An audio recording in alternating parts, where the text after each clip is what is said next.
សូមអនុញ្ញាតគ្រប់នឹងជម្រាបសួរបងប្អូនពុកម៉ែប្រិយមិត្តទាំងអស់គ្នានៅក្នុងបណ្ដាញសង្គម YouTube ដែលបងប្អូនតែងតែនិយមតាមដាននិងគាំទ្រនៅរាល់ការឲ្យលេខតម្រុយឆ្នោតវៀតណាមឆត់ច្បាស់ពី Channel របស់ខ្ញុំបាទ Solin Love 168 បាទហើយថ្ងៃនេះគឺខ្ញុំបានវិលមកជួបជាមួយបងប្អូនសាជាថ្មីដែលថ្ងៃនេះគឺខ្ញុំបានមានលេខតម្រុយឆ្នោតវៀតណាមឆត់ច្បាស់ល្អគឺសង្ឃឹម 99% សម្រាប់ចែកជូនដល់បងប្អូនប្រិយមិត្តឲ្យបងប្អូនយកទៅផ្សងសំណាងបាន free ទៀតហើយតម្រុយថ្ងៃនេះបងប្អូនអាចផ្សងសំណាងបាននៅក្នុងថ្ងៃទី3ខែ7ឆ្នាំ2021បាទដែលតម្រុយនៅក្នុងថ្ងៃទី3នឹងដែរខ្ញុំបានមានលេខល្អឆត់ច្បាស់សម្រាប់ចែកជូនបងប្អូនប្រិយមិត្តយកទៅផ្សងសំណាងដោយ free អត់គិតថ្លៃតែម្ដងបាទហើយចំពោះតម្រុយថ្ងៃហ្នឹងគឺខ្ញុំមានលេខឲ្យបងប្អូនផ្សងសំណាងបាន2ពេលបងប្អូនអាចផ្សងសំណាងបានពេលល្ងាច1ពេលហើយនិងពេលយប់1ពេលដែលម៉ោងចេញលទ្ធផលពេលល្ងាចគឺម៉ោង 4:30 នាទីពេលយប់គឺម៉ោង 6:30 នាទីបាទដែលលេខតម្រុយថ្ងៃនេះគឺខ្ញុំមាន3តម្រុយដែលជាលេខពិសេសឆត់ល្អសម្រាប់បងប្អូនតម្រុយទី1នោះគឺមានលេខ2ខ្ទង់សម្រាប់ឲ្យបងប្អូនយកទៅចាក់នៅប៉ុស A ប៉ុស B ប៉ុស C និងប៉ុស D តម្រុយទី2មានលេខពិសេសសម្រាប់បងប្អូនយកទៅអោសតម្រុយទី3មានលេខធំ3ខ្ទង់សម្រាប់បងប្អូនចាក់នៅប៉ុស A ប៉ុស B ប៉ុស C និងប៉ុស D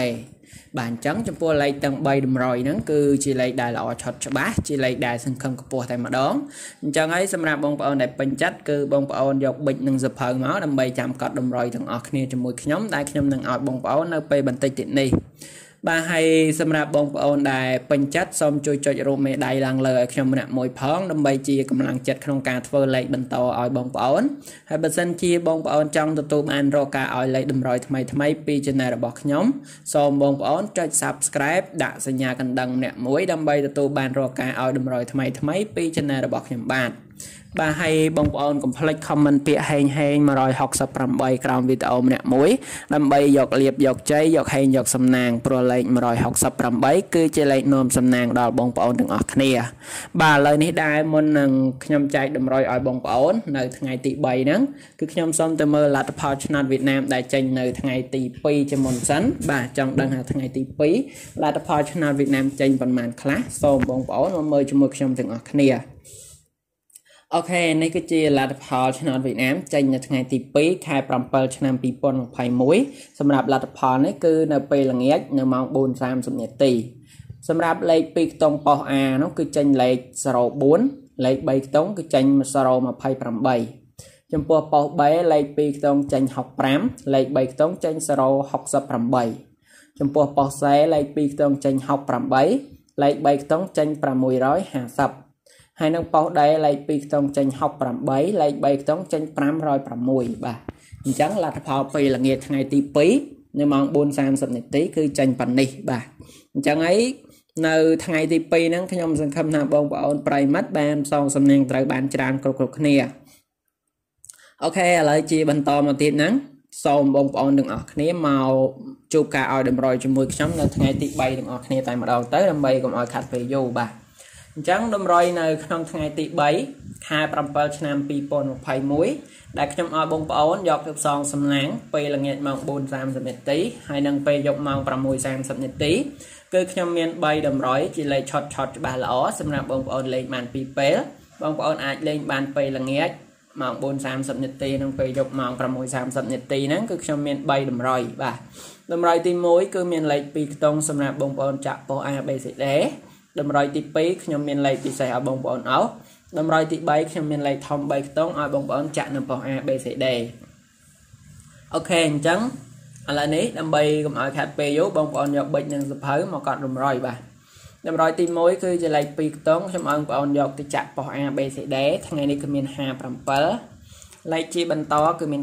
94ហើយលេខបន្តទៀតមាន87លេខចុងក្រោយមាន45បាទអញ្ចឹងលេខ2ខ្ទង់ថ្ងៃហ្នឹងខ្ញុំឲ្យបងប្អូនចាក់ប៉ុស A B C D គឺមាន57មាន94មាន87មាន45បាទអញ្ចឹងលេខ2ខ្ទង់គឺល្អឆត់បើបងប្អូនពេញចិត្តបងប្អូនអាចយកទៅផ្សងសំណាងបានដោយ free លេខជាបន្តជាលេខពិសេសខ្ញុំឲ្យបងប្អូនយកទៅអោសសម្រាប់លេខអោសគឺល្អ